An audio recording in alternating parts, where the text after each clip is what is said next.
Okay, right. So, good evening.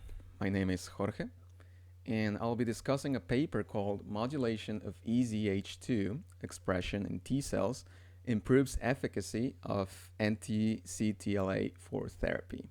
Now, it's quite a mouthful, but it's pretty simple. We'll get into it. Uh, First, I like to start with a brief introduction, including some very basic immunology, so that the paper becomes easier to understand. Now, some of these things, if not all, mind you, you might already know, but they might help you refresh your memory. So, lymphocytes. We already know that there are two main types of lymphocytes, B and T lymphocytes. B lymphocytes, of course, become plasma cells and secrete antibodies, while T lymphocytes, well, they perform some other functions. They are part of the adaptive immunity, and there are several types of T cells.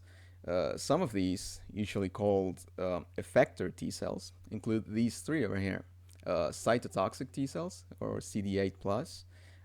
They usually kill malignant cells or pathogens by releasing proteases or cytokines and other things as well. We also have helper T cells, and these are essential for activating B cells. And we also have memory cells, which, as the name suggests, they're part of the immune memory. All of these, when activated, are intended to attack the target cells and elicit an immune response, right? Which is a normal mechanism from the immune system. However, there is another type of T cell. These are called regulatory T cells, or Tregs, and they have the opposite function. They mitigate the immune response, and well, what they do is they prevent autoimmunity. They can actually shut down or suppress effector T cells, and that's the reason they're called regulatory T cells. Okay, so they have opposite effects, but they're both T lymphocytes. Now we have this scenario over here. An antigen presenting cell, these can be macrophages, dendritic cells, or other types of cells that can present antigens to T lymphocytes. In this case, we have a dendritic cell. And what they do is they express an MHC protein on their surface. And what it does, it presents the antigen or the antigen peptide, which is this little red ball here. They also express a B7 protein on their surface. Now, in order for a T cell to become activated, they require those two signals.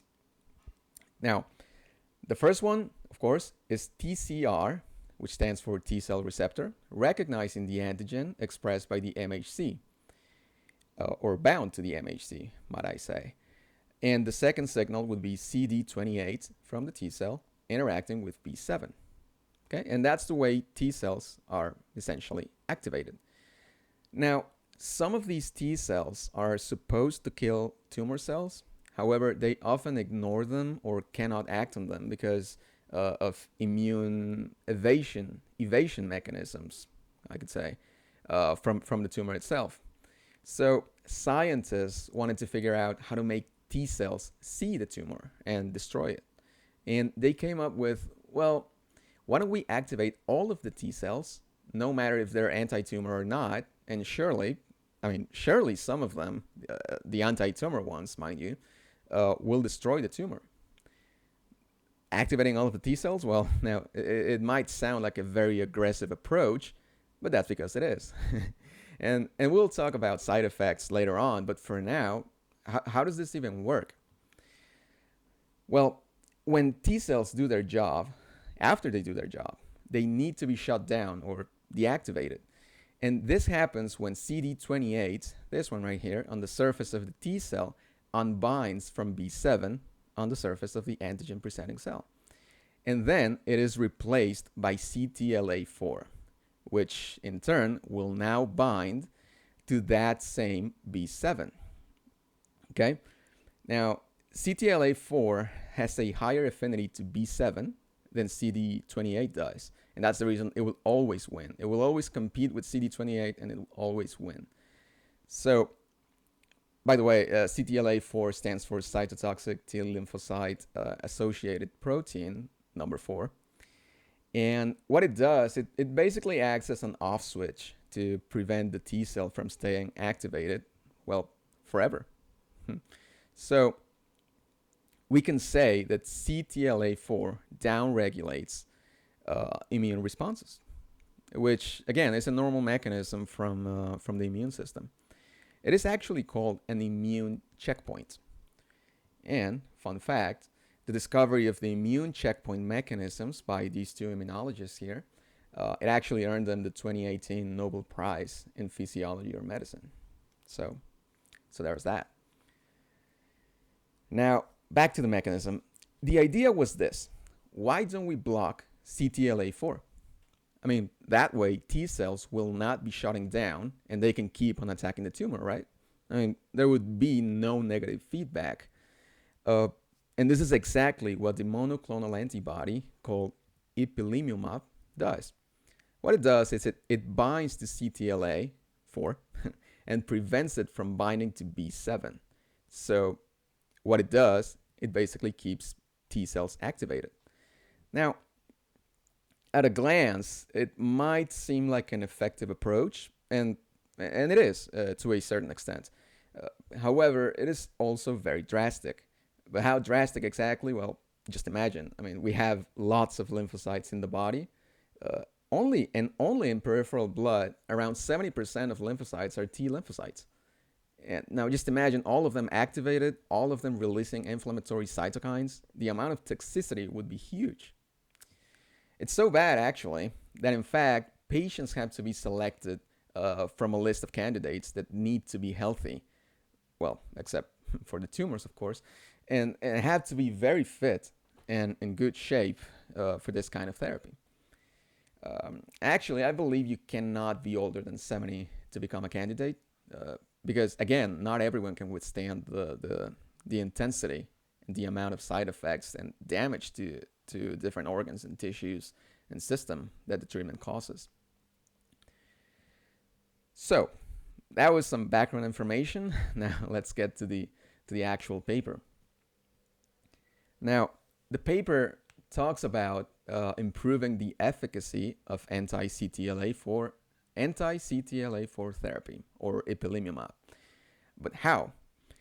Well, it seems that there's an enzyme playing a crucial role in T cell deactivation. That is deactivation. And it's called EZH2. Now, EZH2, it stands for Enhancer of ZD Homolog 2. The name's really not that important right now. But it is part of a complex. It's called the PRC2. And its main purpose, the main purpose of PRC2 is gene repression or suppression. It essentially is an epigenetic regulator of gene expression. So EZH2 is essential to regulatory T cells, or Tregs, to prevent them from developing autoimmunity. It acts sort of as another off switch, just like CTLA-4, for T cells. And of course, this is once they've done their job. So naturally, because of this, it prevents T cells from continuously attacking tumors. In fact, its expression is inversely correlated with clinical outcome in prostate cancer patients, meaning that the higher the expression of EZH2, the worse the outcome of the patients. So it would also seem obvious that it might interfere with the activity of ipilimumab, as seeing that they basically have the exact opposite function. So there's that. But it turns out that ipilimumab also increases expression of EZH2 in different tumors, but we'll talk about this later. But the important thing here is they hypothesized that perhaps blocking EZH2 would help improve the efficacy of ipilimumab, the monoclonal antibody. And so these are the experiments they carried out. Now, the first experiment they did consisted of injecting bladder cancer cells to two groups of mice. The first one in red being the wild type, normal. Well, I guess you could say normal in a way. And the blue ones actually have the EZH2 gene knocked out. So these are knockout mice. And that means essentially they're lacking EZH2. So with this, they wanted to see how differently the cancer would develop in both scenarios. And these are the results they got. The first thing they noticed was the tumor growth was significantly decreased in the knockout mice, in the EZH2 knockout mice, the blue. As you can see, the y-axis is for the tumor volume, meaning how big it is in cubic millimeters.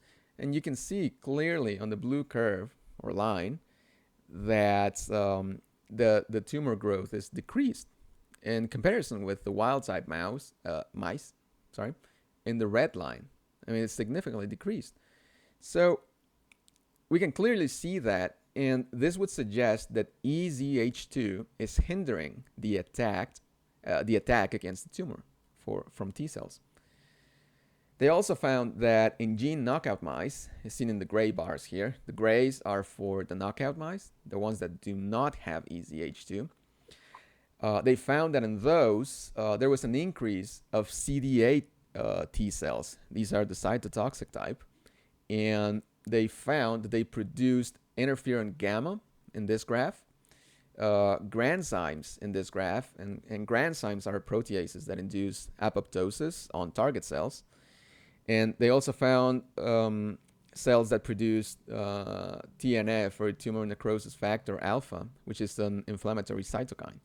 So we can see the grays. I mean, there's a lot of pro-inflammatory cells on the gray bars, which are the knockout mice.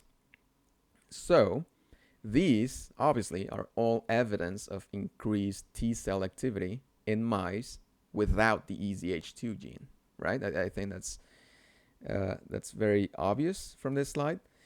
And they also found, interestingly enough, that the loss of EZH2 function in Tregs can reprogram their phenotype to effector-like T cells and induce a very robust anti-tumor activity.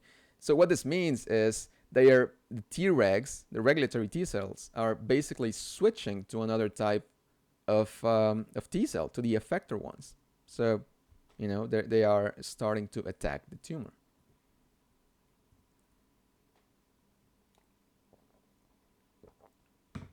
Sorry, coffee sip.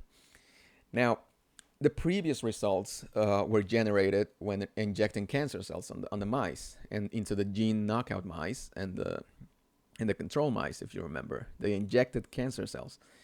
However, they wanted to see if they could replicate the results they got with the knockout mice with pharmacological inhibition of EZH2, with a drug instead of, knocking out the gene. And they actually did some tests with different commercially available EZH2 inhibitors. And they found that CPI 1205, catchy name, had the most striking effect on suppression of regulatory T cell differentiation. So it had a repressive effect on Tregs, meaning it favors the effector cells. And CPI 1205 is also called liramitostat. All right, let's just call it CPI.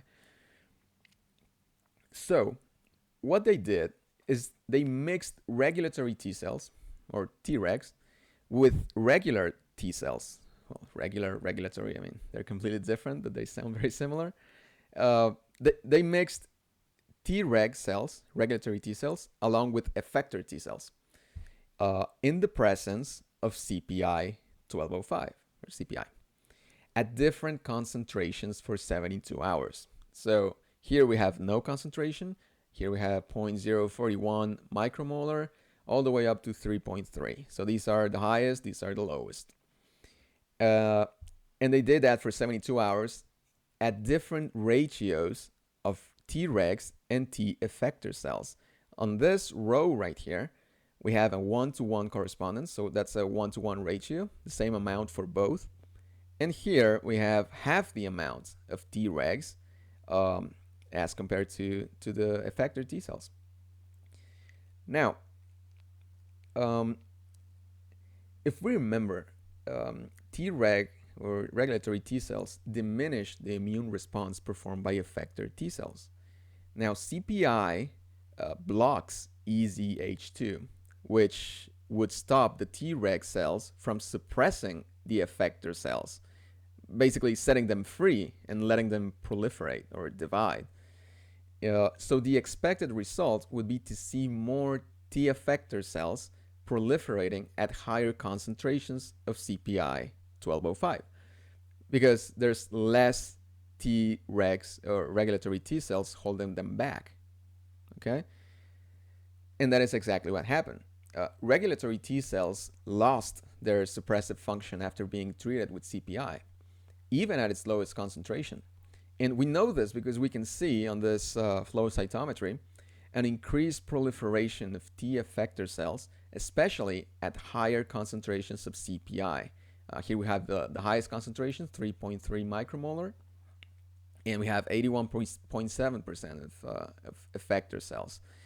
We have a higher percentage on the ones with the lower ratio of Tregs to effector cells because obviously we have less we have less regulatory T cells, which means less cells holding the effector cells back so they can proliferate more. This is why we have the highest percentage here as compared to this one. But still, I mean, we can clearly see the effect, and that that CPI is helping effector T cells to proliferate. So, yes, the results from inducing tumors to knockout mice could be replicated pharmacologically with CPI, which will become important later on. Now, going back to the basics, on the beginning, we said that T cell activation by CD28 signaling induces EZH2 expression, right? I mean, and we talked about how that might interfere with ipilimumab. The hypothesis was that because ipilimumab provoked an exaggerated CD28 signaling, it would lead to an increase of EZH2 expression, which in this line of treatment would be undesirable because we don't want more EZH2 because they are hindering the immune response, right? To prove this, to prove that ipilimumab treatment causes an overexpression of EZH2, what they did is this.